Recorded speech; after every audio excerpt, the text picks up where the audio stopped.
WonderCon, where all of the best black and white Shakespeare movies come. So, first of all, Joss, when did you get the ability to bend time and space to your will and eke out the time to make this movie happen? No, I'm the one who's, I was going to say bent over, but let's not go there. I have a problem where it's hard to stop working, and so I just, I don't know. This didn't fit in the schedule, which is, you know, why Avengers didn't do as well as we hoped. Wasted all this time.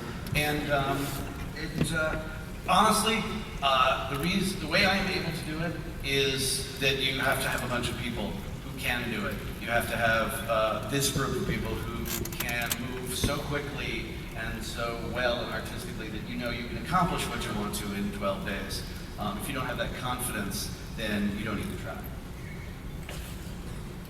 So I wanted to kind of go down the line here a little bit and ask each of you to describe both the person you're playing in the movie and what it was like to get the phone call from Joss saying, hey, why don't you come over to my house and make this little Shakespeare movie, you know, in like 2 weeks? So Riki, let's start with you. Hey guys. I play Conrad. I am the evil henchman's girlfriend / evil doing partner. And I get to kiss Sean Mahara in the movie, so yeah. Just wanted you guys to know that. Was that the selling point? Yeah. No, I got an email from Joss, I think it was like Wednesday at midnight, asking me if I wanted to be in a Shakespeare movie. I was like, yes. And then that was it. That was the process. So it was pretty great. Nick? My name is Nick Kocher. I play Watchman number 1.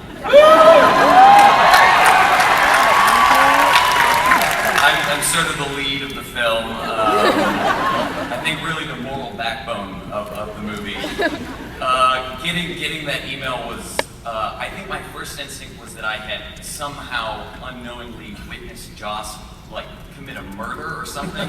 Like that I had like some blackmailable information that I wasn't aware of. And that he was buttering me and Ryan, who's the furthest person away from me right now. Or that it was some sort of prank. I'm still not certain that it is not a prank. Clark.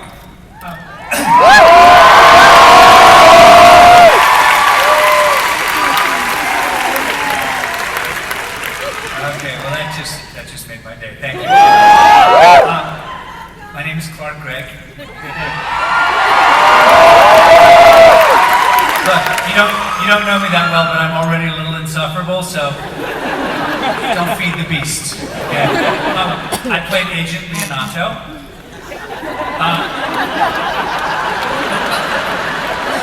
I'm sorry, I seem to stick that on the front of everything now. I got this call from Joss, and I knew we had just finished shooting The Avengers, and that theoretically he was going to be editing it now. And so my first thought was, this is sad, he's having a nervous breakdown. He thinks he's making a movie at his house. But as so many people have done, I underestimated the Whedon.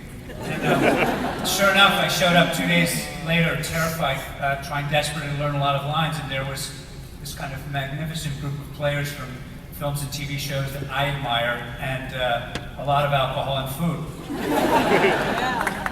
And I was thrilled. And sure enough, you know, what commenced was a kind of strange Shakespeare party where this movie got filmed, and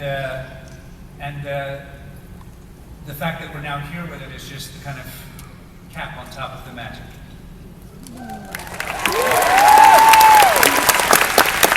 Tom, how about you? Who do you play? Hello, I'm Tom Lenk.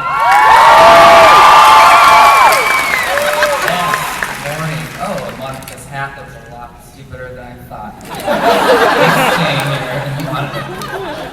It's going for a Justin Timberlake situation. It's gone completely ducky.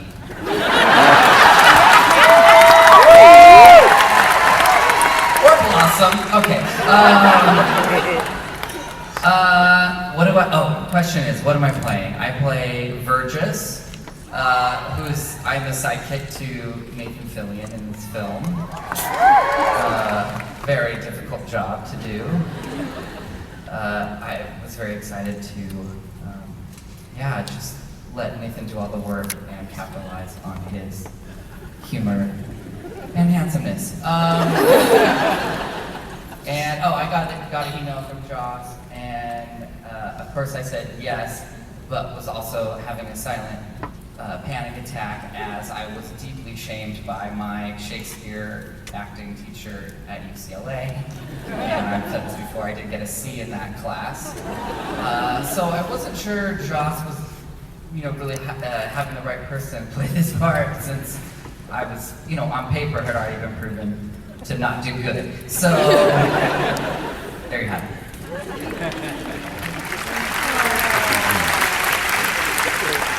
Spencer? My name is Spencer Treat Clark, 3 names. That's all that. So cute, right? I played Borracho, who's normally cast by an older, larger gentleman. I'm not sure what Joss was trying to tell me.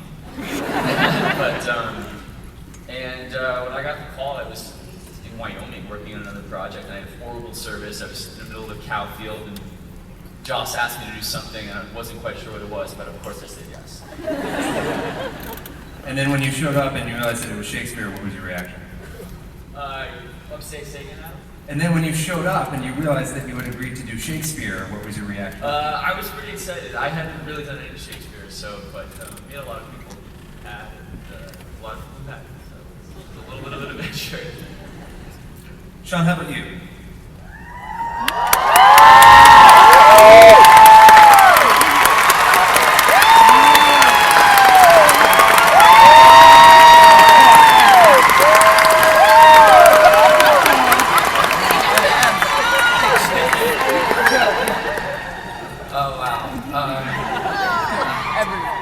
I'm Sean Marr, and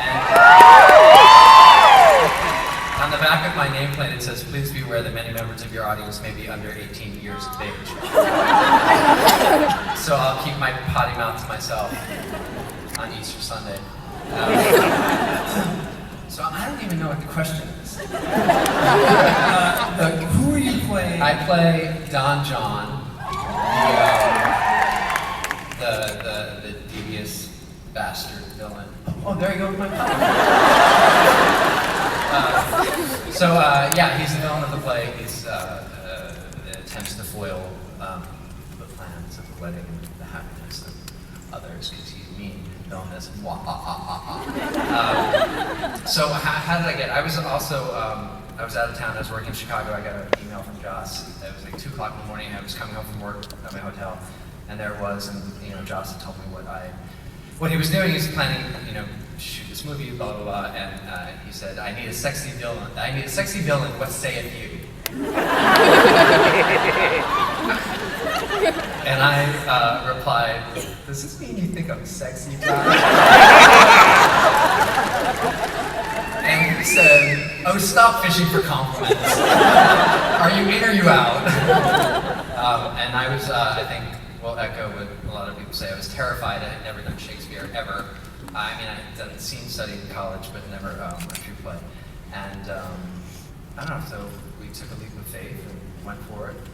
And I think it's like everyone sort of echoes up here the energy on the set. I mean, what people brought to this project, and I'm not just talking about the actors, everybody.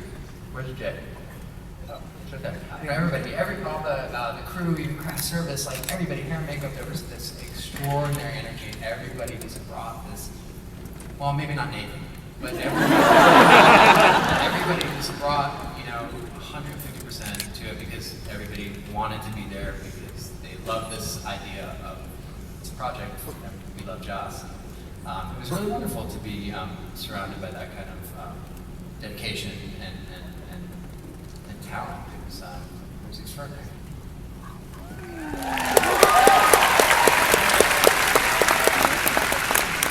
Jillian, how about you? Who are you playing, and how did you come to this fun party?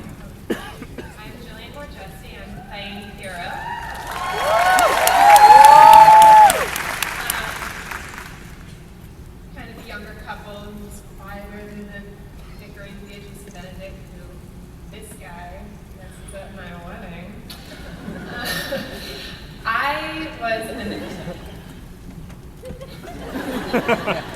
background on the Avengers and met Joss doing that.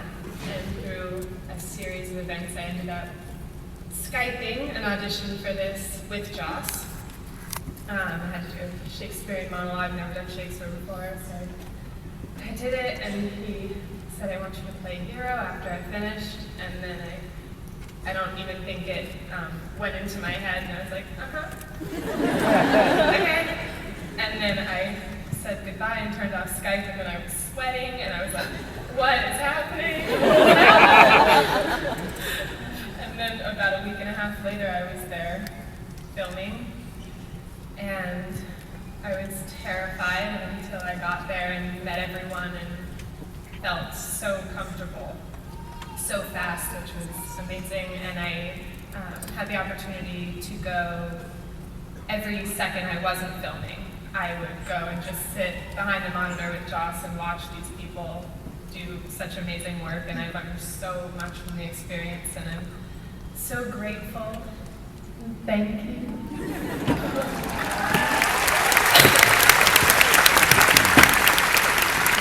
So Jay, you're the cinematographer, and what I want to know quickly from you is what your reaction was when Joss said, I want you to come to my house and shoot a movie in black and white in like 2 weeks, so just go ahead and get ready for that. That's for me. Is that That's for Jay, yeah. Oh. Really So scared? Was the first movie I've ever shot. I met Joss originally on the second season of Dollhouse, and I hadn't seen him in a while. And I just got an email out of the blue from Danny, actually. Where's Danny? I got an email from Danny saying, you know, Danny Kaminsky, Joss's assistant. And the producer of the film. And he said Joss has this film he's going to do in a very brief amount of time, and would you like to come out and meet about it? And I said, yeah, of course. And at that point I was on board immediately, because when Joss calls you, you just, your instinct is just say yes, whatever it is. And so went over to his house the next day, and he cooked eggs for his kids, and we had some coffee and tea and just talked about the movie. And I mean, when you're a cinematographer and the director says we're going to do a black and white Shakespeare movie, I mean, that doesn't happen ever. So you just say yes, of course. We talked about why, what the reasons were for that, but I was on board regardless. And I remember a few hours after that meeting, I got an email from Joss saying, "Let's party?" ? And I of course responded yes! And it was one of the best experiences of my career. I'm so proud of it. It's without everyone up on the stage, it wouldn't have been anywhere near as good of a film as it is. So, very proud.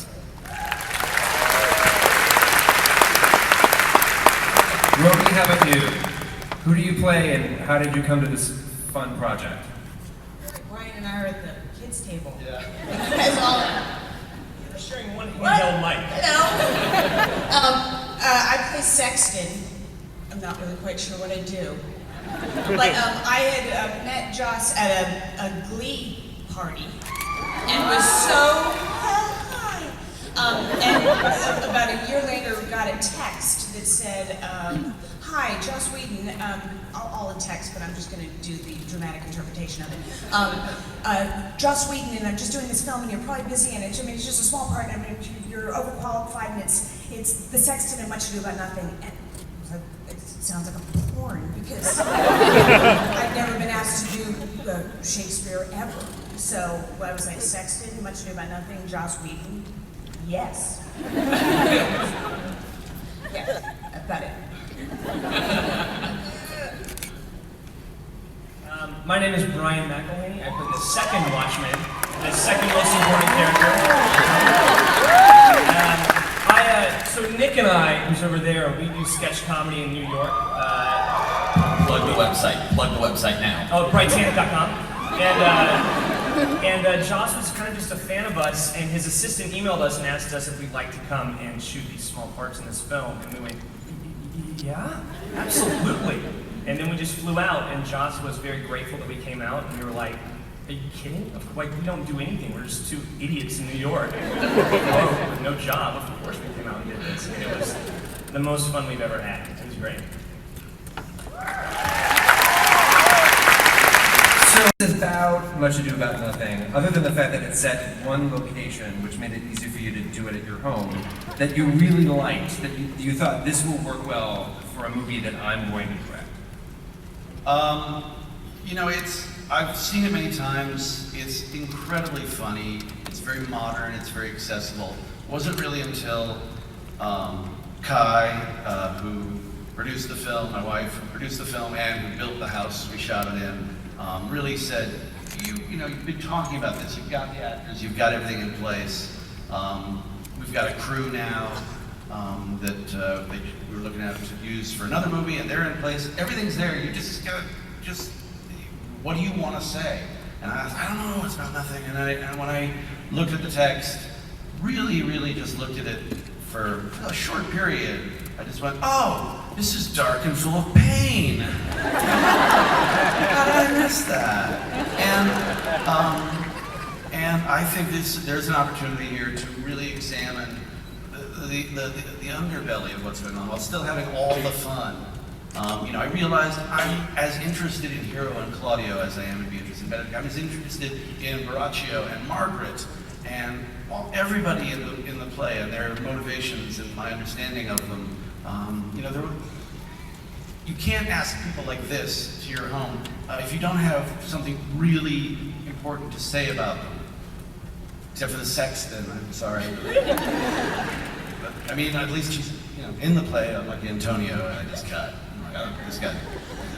But the darkness and how everything in it is part of that same story. Very often it's played Beatrice and Benedict, plus if you act now, lots of other stuff. And this movie isn't that.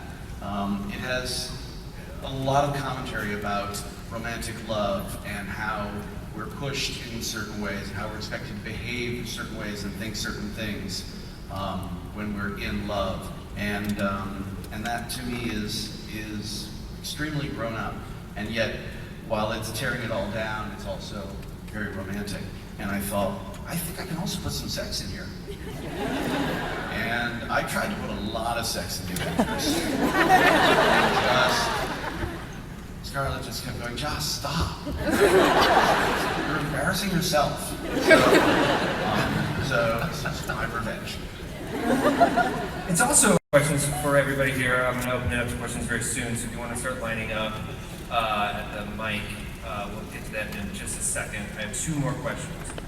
First, I wanted to ask Clark, is there any difference between Joss directing The Avengers and Joss directing Much Ado About Nothing?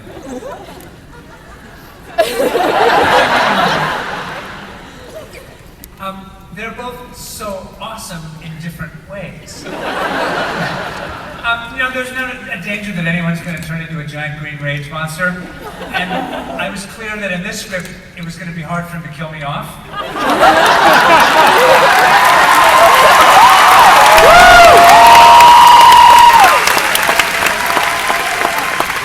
But in all seriousness, I had so much fun doing The Avengers, and even though it ended kind of badly, I was going through a little postpartum, like, oh, I don't want this to be over, and then to get another call, I just got to jump in with a different group of Avengers, equally superheroic, and I just was more of the good time. I love you too. And Joss, would you ever conceive, I know that you're sort of booked up with the Marvel Universe until at least 2015, but is there any, do you conceive of doing this again, of sort of getting a bunch of your friends together, shooting Shakespeare or something else in the sort of same kind of fly by the seat of your pants style that you did this film with? Not these people.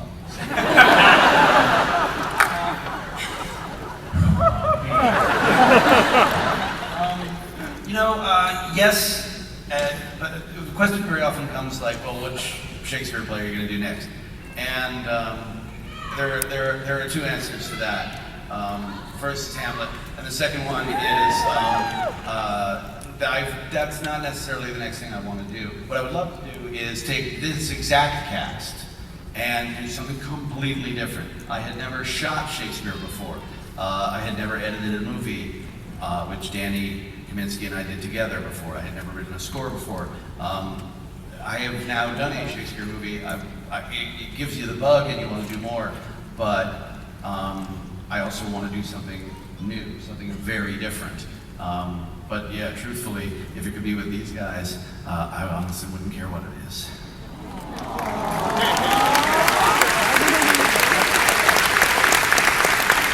Okay, let's go to questions. This cool white thing is about to happen, so let's go to questions. Ooh, wow. We are rock stars.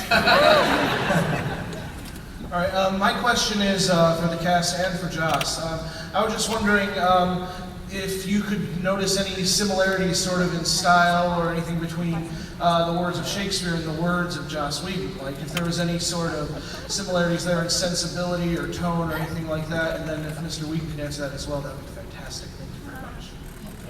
Yeah, I think a lot of them don't make any sense. And they're in the wrong order and you gotta look shit up. And, so, yeah, I'm just like Shakespeare.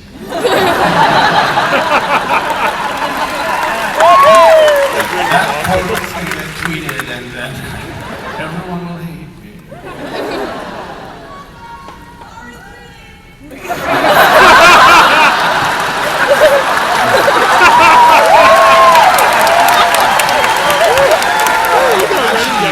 Quick sidebar, I did once during lighting setup on Buffy write a song in my office called The Ballad of How I'm Like Shakespeare. That was only after there was a report that they had found traces of weed in his pipe. All right, let's go to the next question. Hi, my name is Tina. First of all, I think I can speak on behalf of all of us that we love you very much. Second of all, I just wanted to ask, like, for the actors and also for Joss, what was the most difficult part of sort of modernizing this story? Who feels that bit first? Did you say the most difficult part? Modernizing the story was the most difficult part. Modernizing. Interesting part.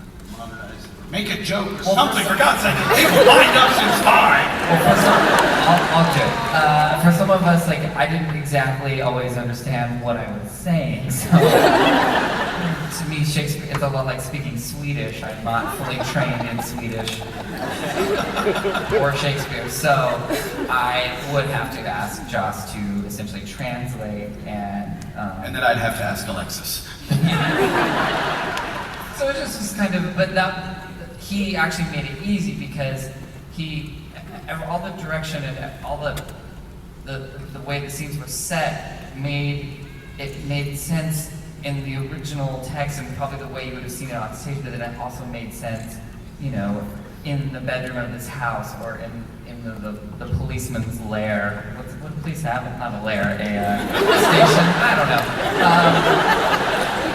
There's no dragons in this movie, spoiler alert. But yeah, so I think Joss took the difficulty away and made it easy. Next question. Hi. Jump in. Sorry. I just graduated with a film degree last year, and I was really intrigued by how you made this movie. It's very like how me and my friends make our movies, where a bunch of us get together, we go to someone's house and film a film. So I was just wondering what kind of advice you have for people who really want to get famous or at least successful in the film industry. And I've heard just keep making movies, I know that, but I'm wondering like what you think of just starting out and using Kickstarter, using Indiegogo, and how to use Twitter and all that kind of stuff. Like how do you think I could someday be where you're sitting right now? Well, you could actually just come up. You can get that over with and sit here. Even though you just asked Wilford Brimley about Twitter.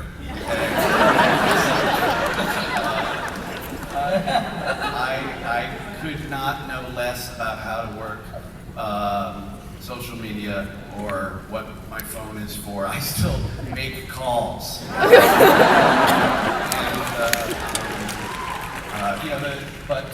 I will say that part of how this group came together, Nick and Brian and Riki were all people that I became huge fans of on the internet because they were writing and directing some of the best sketch comedy and songs that are on the internet. And that, looking to them, Thank you. Garfunkel and Oates, Titanic.com, if you don't know, you need to. If you are under 18 years of age, very dirty. So I guess being dirty would be my advice. But you know, and even when we did the bus ride, I was like, I'll tweet, watch, and just. You're talking about the bus ride to South by Southwest. We when we all took a bus to Austin together, 30 hours on a bus together, and we're still talking. Yeah, that's camaraderie. But these guys were setting out vines and pictures that I wasn't even aware of. I was in some of them and I wasn't aware of them. You know, I would say from watching these guys and watching other people, you know, like the great entrepreneur and the hardest working woman in show business, Felicia Day. It's about becoming every kind of producer, and so that you can micromanage everything until you reach a state where you actually have enough people you trust that you can let them to start to do it for you. That's what I got. Also, I have some advice for you if you want to, because I got stuff through social media in this movie. I think you need to be really hard on yourself, really patient, and not result-oriented. I think that's kind of the key. You just keep making it. You've just graduated, just keep doing it. Don't expect results right away, and be harder on yourself and harder on yourself. Make more and more and get better and better. And I think good things will happen. Also, if you eventually, just statistically for my life, if you wait long enough, Joss Whedon emails you. So I think that probably happens everywhere. And if I can see correctly that you're wearing a Son of Coal t-shirt, I believe that you're on the right track. You have a big future in this business. Next question. Hi. My question is for Joss, which is, you've worked with Amy and Alexis before, obviously, because you use the same actors and everything. But Are you eating eggs, by the way? Whisk? Are you whisking something?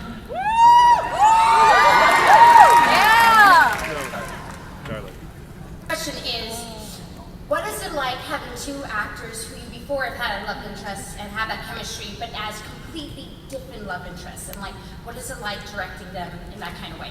That's a good question. Dirty. I come back to it again and again, partially because of the chemistry they have. I mean, we're talking about two actors who both got to die in each other's arms. And the intensity of what the three of us went through with that experience. And obviously they went through something that I wasn't a part of. But there was also, you know, the part that I got to be, to have access to. It was enormously electric and romantic. And because they are dear friends of mine and each other's, and because at the Shakespeare readings they just killed everything. They were so great. They were stuck in my head. I didn't approach it differently. I mean, you approach every character differently, obviously.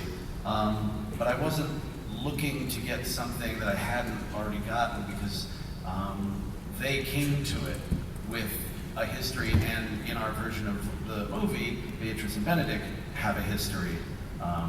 It's not a very long one, it's about a night, but it informs how they are together. And knowing that I had that intimacy, there wasn't really a lot of sort of me trying to direct them in one way or another. It was more just appreciating what they had and us discussing what they were actually saying all the time. And I forget if either Amy or Alexis, who their first scene together, one of them was like, she's like, I hate men and I don't want to fall in love, and he's like, yeah, I don't like women at all. And they're completely putting each other down the whole time, but one of the actors pointed out, they're also both saying, BT dubs, I'm single. So, always knowing that we were playing both threads at once meant that we could give it that through line and integrity, but I didn't say to them, hey, have chemistry, because they had that covered. Next question. Hello, my name is Vanessa, and my question is for Joss. In what we've seen so far, it seems like you stay very true to the material of the dialogue, and I was wondering what the difficulties were for bringing the old to the new, to the modern to the old, and how you mesh them together so beautifully. I mean, what were some of the struggles involved in that? It wasn't a huge struggle. You see productions of Shakespeare that are set in different times, in different places. The first Much Ado I ever saw was set during World War I, which meant that Don John had the best outfit. You were the best Don John. Yeah, he had the best outfit. It translates, it always does. There were certain decisions that had to be made. Sword, it's going to be a gun. They're going to come in cars. They're going to say, I learned in this letter, and hold up their cell phones.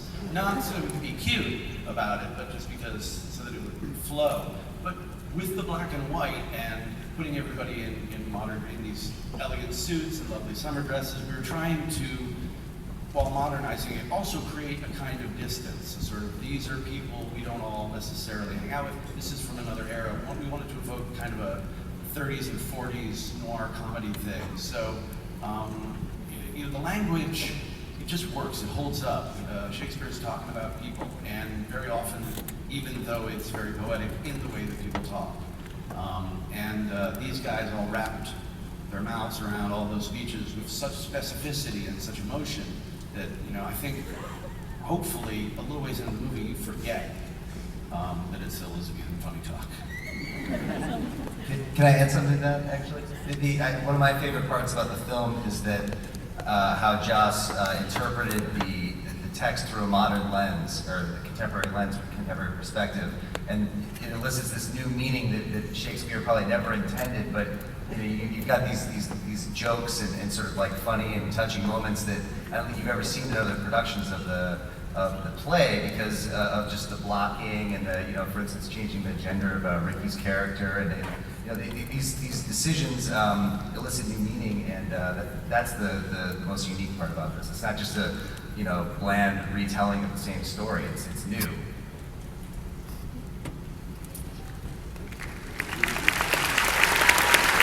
Next question. Go ahead. Hi, my name is Mike.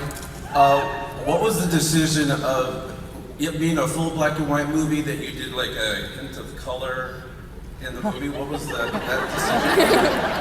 Well, 2 years and I'll be able to do that for real.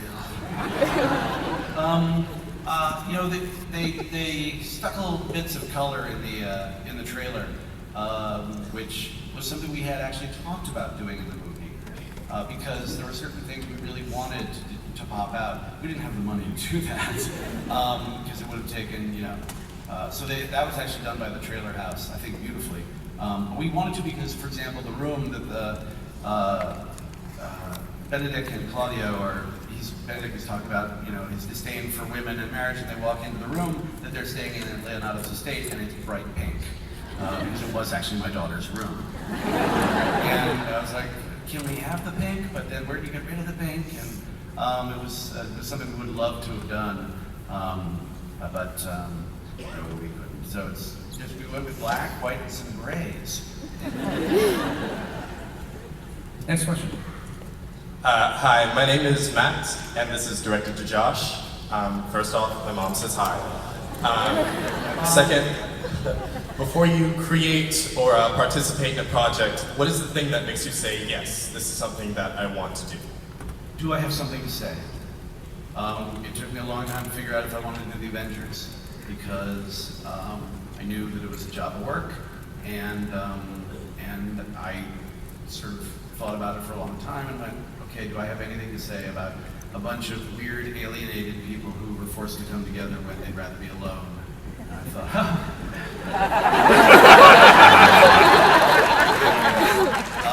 and you know, we did the reading with Amy and Alexis playing Beatrice and Benedict at the house. We did a Shakespeare reading in the backyard about 10 years before we actually shot it.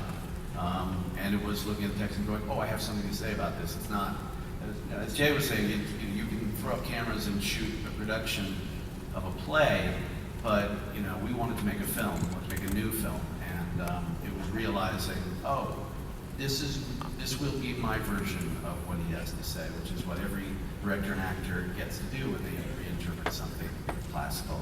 It's a great experience. Next question.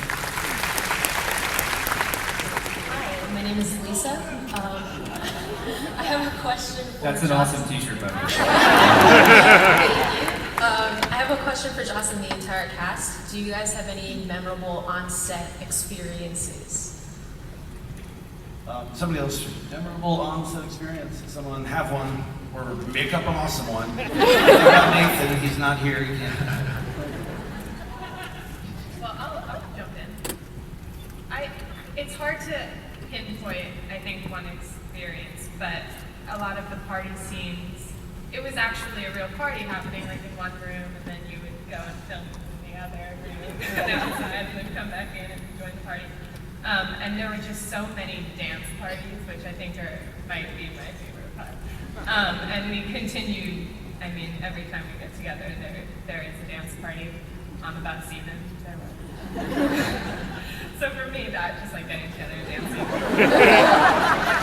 thing that builds on this movie is because we shot it at John's house, that was the set. So we were encouraged to like come and just stay and like hang out on set, and like get drunk and like pass out, which is not allowed on set before, which was encouraged to me. And that was, the whole experience was just like one big party. It was incredible. And because it was at John's house too, I went through his drawers.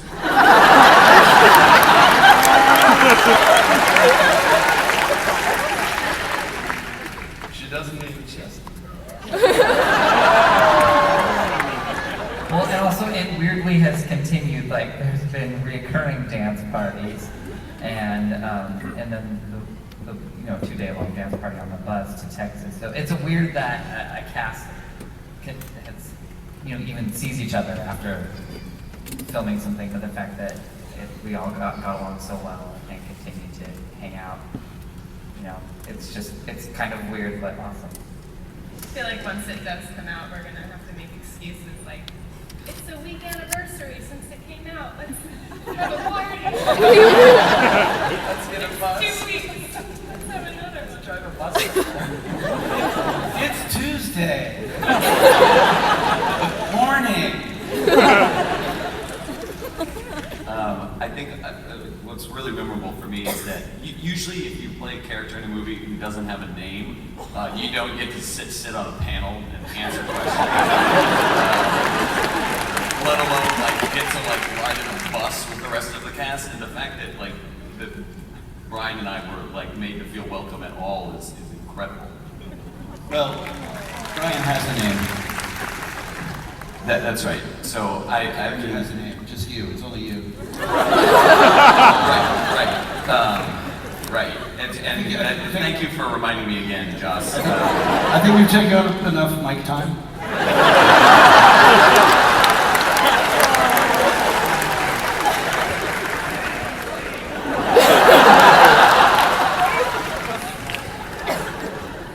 Next question. By the way, I just want to we did have parties, and yes, there is a party in the movie where some of the extras were actually partying on the other side of the house because they were our friends. I think most people were sober while they were working.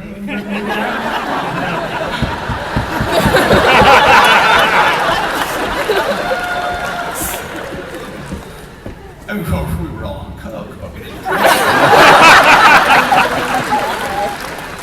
Stay in school, kids. next question, please. Hi, my name is Gina. I think, Joss, if you do Hamlet, I think Tom Hiddleston should be Hamlet. But anyways, since you scored this film, how is the process like of scoring Much Ado About Nothing? A lot like this.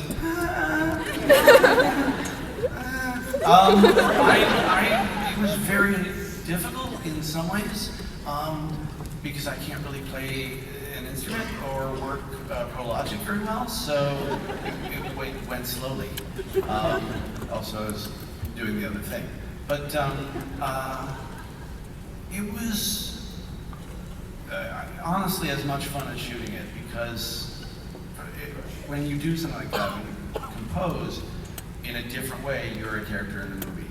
And suddenly I had to sort of control, you know, and augment mood and the changeovers. There's a lot, you know, it's a very bipolar text. It goes from low comedy to high drama like that, and then it'll sort of ride one. And so knowing that I was going to have to just sort of get in and out and do those things and try to find a sound that felt, you know, evocative but original, which I have no idea if I accomplished that, but I had so much fun doing it. And the best part also was that I didn't have to do it that much, because what I didn't want to do was layer music over Shakespeare's dialogue, which is the music of the film. I was just there to sort of augment it, and I tried to evoke a little bit of a sort of, well, my lodestar was Elmer Bernstein's score for The Grifters, which this score is nothing like, but that sort of has that kind of ominous jauntiness to it that I wanted to get at. So, who knows? You'll see. Next question. We have time for 2 more questions. Hi, my name is Eric. Clark, thank you for saying you'll give me a hug because of the my fiance breaking up with me. I appreciate that. Yes, that made me mad. That made you happy. Yeah, and Fiance broke up with you at WonderCon? Yeah. That's, they should lose their nerd credentials. Thank you, everybody. I'll be out there afterwards for my hug. But anyway. Oh, I'm gonna bring you something.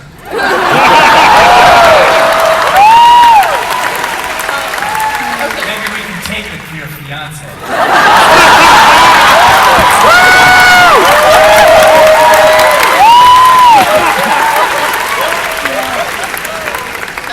Okay, I now have no saliva left in my mouth. Thank you. So no, my question was there any like? I can't wait. Can we go now? Patience.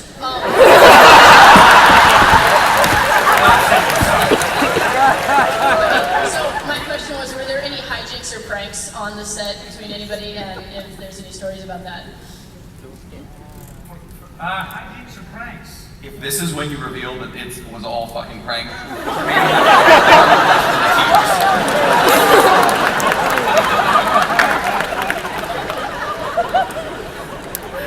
The whole thing was kind of hijinks in a way. So Yeah. You know, there's not a ton of hijinks when I'm shooting because I'm like, don't have fun unless it's after I say action and before I say cut.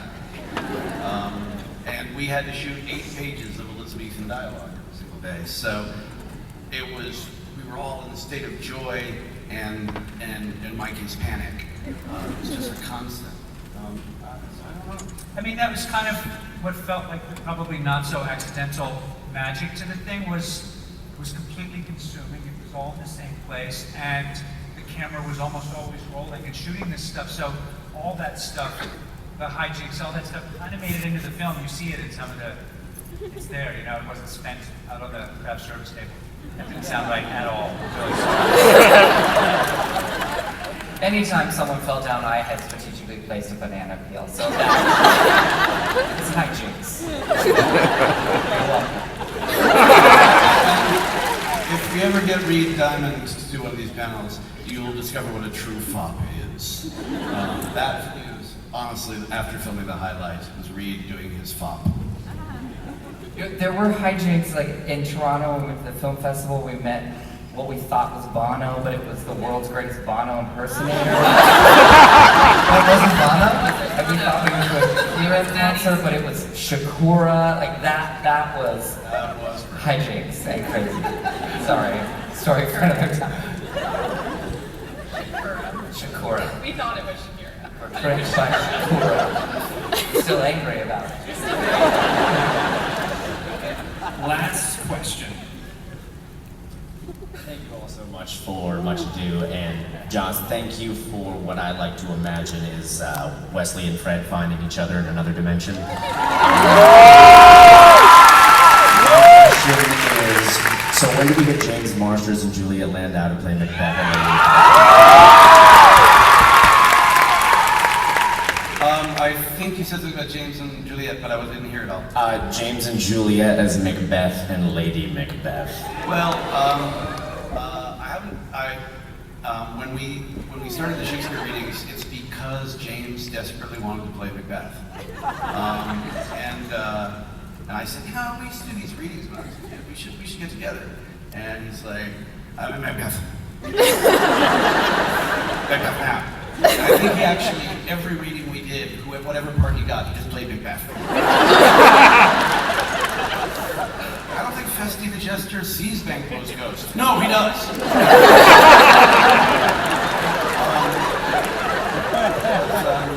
Macbeth is a play that I struggle with enormously because they're not very likable.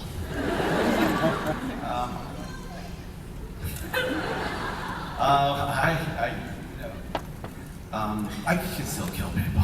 Right after your last line is, we'll have dancing after, and then I send you home. That's when I had, I got a stunt double. Go, in China!